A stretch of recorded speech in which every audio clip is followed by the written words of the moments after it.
काय असतं, रणवाद्यांची एक वैशिष्ट्य आहे. रणवाद्य का वाजवल्या जातात?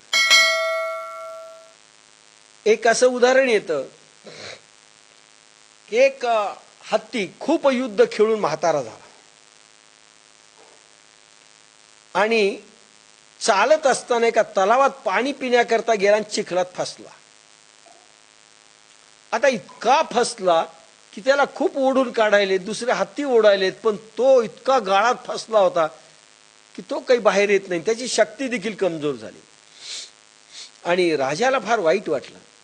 इतके युद्ध खेळलेला हत्ती पण या चिखलात फसला, पण याचं सामर्थ्य स्वतःच कमजोर झालेले, म्हातारा झालाय, याची शक्ती नाहीये बाहेर यायला, आणि काय करावं आता? मग सेनापती फार हुशार होता.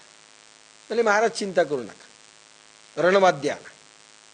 रणवाद्य आले, बिगुल आले, डम डम डम डम वाजायला लागले. हा जो खाली बसलेला होता त्याला वाटलं आता युद्ध सुरू झालं, आणि जोश पहिला येतच असतो.